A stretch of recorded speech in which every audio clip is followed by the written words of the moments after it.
이번 2026 북중미 월드컵 아시아 최종 예선 한국 대 이라크전 3대2 승리로 한국은 조 단독 1위에 오르게 되면서 월드컵 12회 연속 진출은 이변이 없는 한 가능할 것으로 보입니다.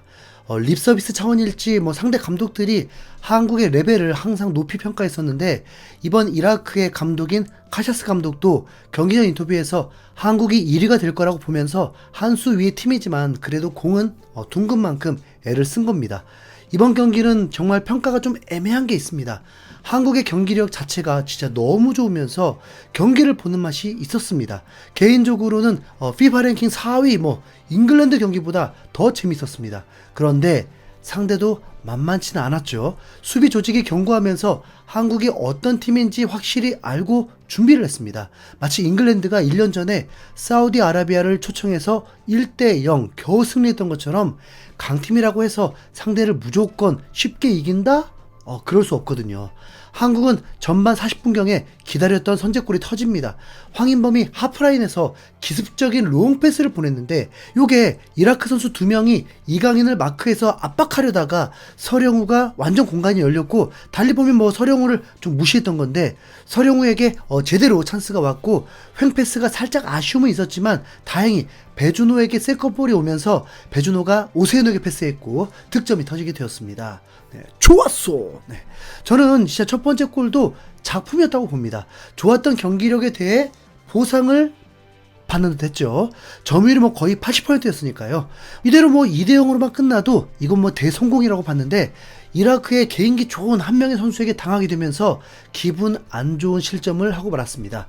이 부분에 대해서 홍봉사는 집중력의 문제라고 보면서 수비 조직의 문제는 아니라고 판단하고 있었죠. 그런데 이 실점이 아니었으면 또 사실 이야기거리가 좀 줄어들 수 있었는데, 곧바로 B플랜을 가동하면서 오연규, 문선민이 투입되었고 바로 다시 앞서 나가는 골이 나오게 됩니다.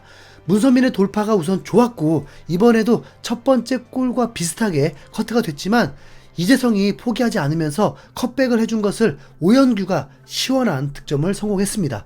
오연규가 유니폼 진짜 벗을까봐 조마조마했습니다. 오연규가 이번엔 왼발이었습니다. 이후에 이재성의 추가골까지 진짜 작품이었고, 이승우까지 행복해하면서 출전했을 때는 정말 딱 좋았는데, 완승이라고 해도 과언이 아니었는데 추가 시간에 또 집중력을 잃으면서 펠레스코어가 됩니다. 이라크 언론에서는 그럴 거 아닙니까? 3대2 접전이었다고. 그래서 좀 애매하게 됐다는 것입니다. 다 좋았는데 이 실점이라서요. 오히려 이라크는 원정이었기 때문에 희망을 얻을 수도 있죠. 다음 홈에서 한국을 잡겠다. 이라크가 한국을 잡으면 거의 2위로 월드컵 진출일걸요? 이라크는 86년에 한국과 함께 딱 한 번 월드컵에 출전한 적이 있다고 합니다. 경기 후에 카샤스 감독의 인터뷰가 있었는데, 이라크 선수들이 자랑스럽다고 하면서도 한국이 정말 좋은 팀이라고 칭찬했고, 클린스만 감독 때보다 더 좋은 팀이라는 평가였습니다. 그리고 이강인을 마크하기 위해서 2명의 풀백을 썼는데 이재성을 제대로 마크하지 못하는 게 아쉬웠다고 했습니다. 이번 경기 이강인의 플레이가 좀 다르긴 했죠. 윙어로 출전을 했는데 이강인이 돌파를 하면서 윙어다운 크로스가 나오기보다 미드필드에서 계속 내려오면서 볼을 뿌려주는 경우가 많았습니다. 그래서 AI 평점으로는 최하점이었습니다. 하지만 경기에서는 정말 중요한 선수라는 걸 누가 봐도 알 수 있었죠. 볼을 뺏기지 않을 뿐더러 이라크 선수들을 끌어들이면서 다른 공간들이 생기고, 그래서 찬스들을 만들어낼 수 있었습니다.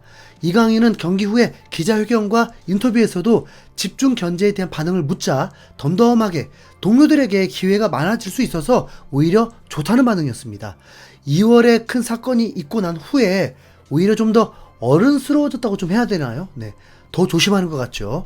팬들이 한국 축구에 대해서 비판적인 시각이 굉장히 많아졌지만 그래도 선수들에게만큼은 아니었던 것 같습니다.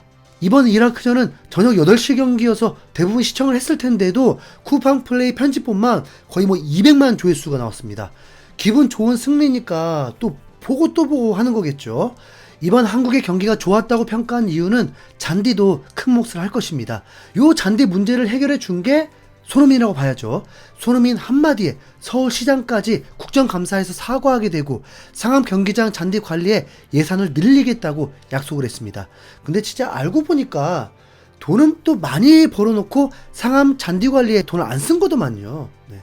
이제 한국에서 경기하는 건 3월이 되니까 꼭 신경 쓰시길. 한국은 4경기 3승 1무로 승점 10점으로 요르단, 이라크보다 승점 3점이 높은 상황입니다. 이제 11월에 쿠웨이트와의 원정 경기, 팔레스타인과의 원정 경기를 치르게 되는데 요게 훨씬 좋습니다. 네. 이제 한국도 유로파가 훨씬 많기 때문에 거리도 중요하고 또 11월이면 좀 추워요. 네. 하지만 중동에서는 경기하기에 큰 무리가 없게 되죠.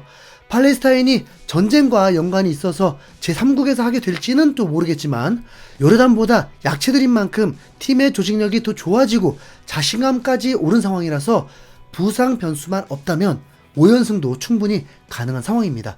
문제는 유럽 클럽들의 살인적인 일정입니다. 특히 손흥민, 김민재, 이강인, 황인범의 상황은 유럽 대항전까지 치르다 보니까 거의 3, 4일 간격으로 계속 경기가 있습니다.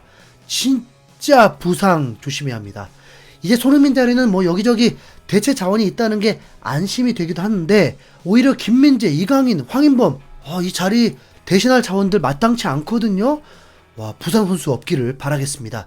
이번 4번째 경기로 모든 강호들도 무승부 하나는 기록하면서 전승팀은 아예 없게 되었습니다. 솔직히 일본이 가장 무섭게 치고 나갈까봐 신경 쓰였는데 홈에서 호주를 상대하면서 무승부가 되어버렸죠. 의외로 카타르가 전혀 힘을 못 쓰고 있는데 도대체 얘들은 어떻게 아시안컵 2연패를 한 거죠?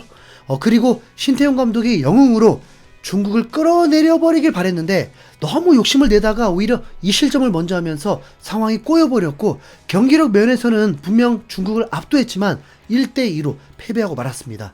신태용 감독은 한 중국 기자의 황당한 질문을 받습니다. 인도네시아는 유럽 선수들까지 있으면서도 오히려 중국 경기력이 훨씬 좋았다고 어떻게 생각하냐고 물으니까 신태용 감독이 당황을 하고 통역사에게 재차 묻기까지 합니다. 그러면서 어이없다는 표정을 지으면서 골 운이 없어서 졌을 뿐 모든 면에서 인도네시아가 압도했다고 해버리죠. 네. 그런데 재차 또 중국 기자가 도발적인 질문을 하게 됩니다. 그랬더니 아마 신태용 감독의 한국말을 들은 분들은 그 뉘앙스를 확실히 느끼셨을 것입니다. 표정 하나, 문장 하나가 진짜 중국을 가소롭게 바라보면서 똥볼이나 타는 중국이라고 하고 다음에 경기하면 이런 팀은 그냥 잡을 수 있다고 생각한다면서 중국 축구를 대놓고 개무시해버렸습니다. 우선 중국은 1승 3패로 꼴찌고 인도네시아는 3무 1패로 5위입니다. 신태용 감독의 이 똥볼 축구 발언 이거 진짜 어떻게 동시 통역을 했을까요? 굉장히 궁금하네요. 똥볼 축구 확인됐으니까 11월에 어떤 결과 내는지 한번 보죠. 인도네시아 중국 경기는 6월에 경기하게 됩니다. 그리고 이거 좀 안타깝다고 해야 할지 뭐라고 좀 해야 할지 모르겠는데 황의조는 축구 인생 끝났습니다. 우선 혐의를 인정해버렸고 징역 4년 구형이 떨어진 상황입니다. 그가 할 수 있는 건 선처를 바랄 뿐이었습니다. 진짜 놀고 있다.